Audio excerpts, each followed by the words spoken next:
afternoon.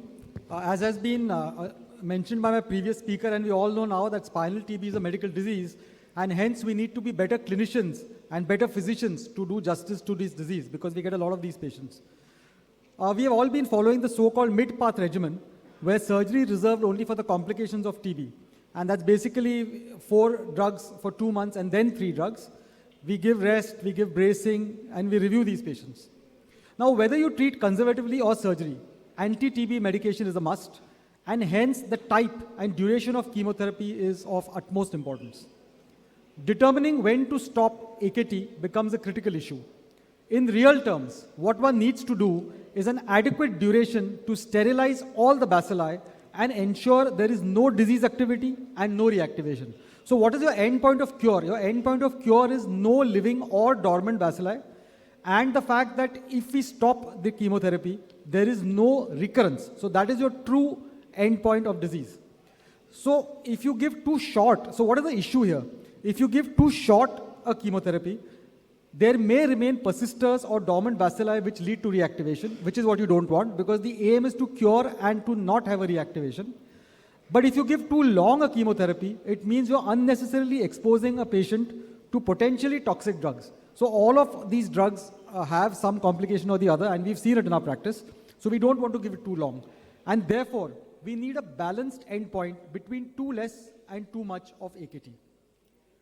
The issue here is that radiological investigations, which we tend to rely on, are not able to distinguish or diagnose disease activity. It can only show you physical evidence of sequelae of the disease or healing of the disease, but not the disease activity itself.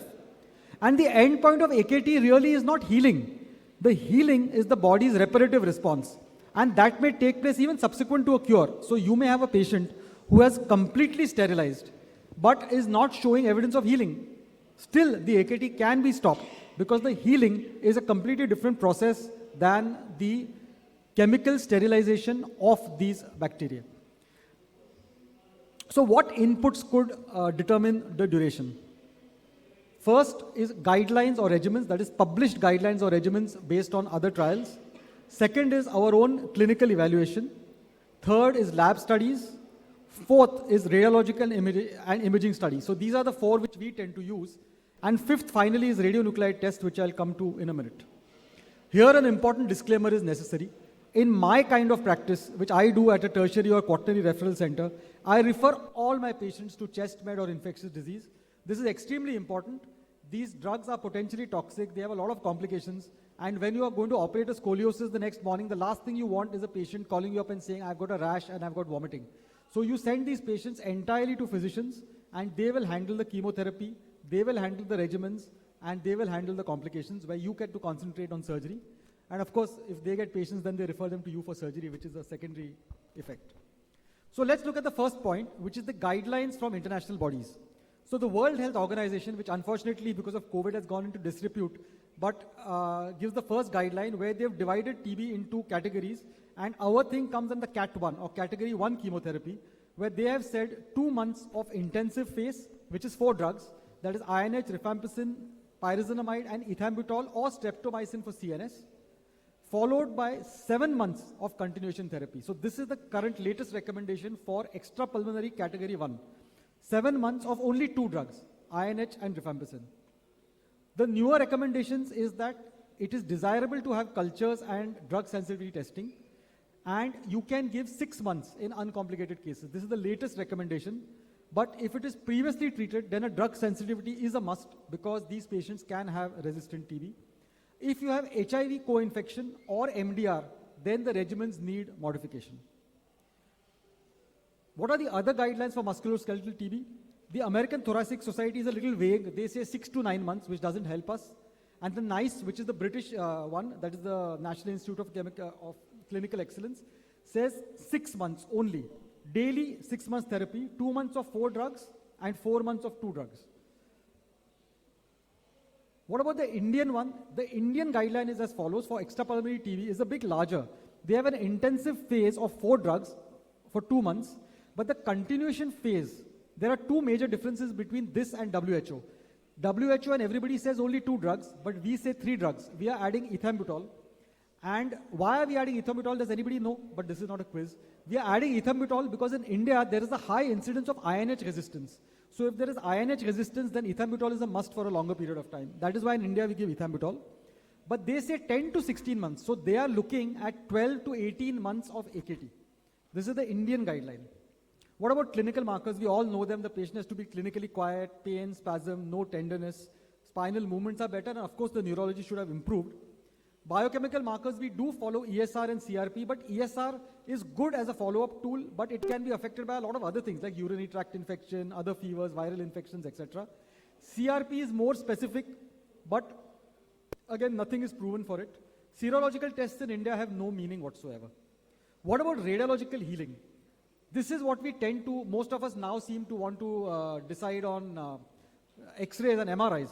But on X-rays, these are going to lag behind, where we will see sharpening of end plates, we will see improvement of lucencies, we will see sclerosis and fusion. But it's the MRI which we tend to look at. And we look at resolution of the edema, reduction of abscesses, and fatty marrow conversion and bony fusion. So this is what an MRI looks like with destruction, compression, and abscesses.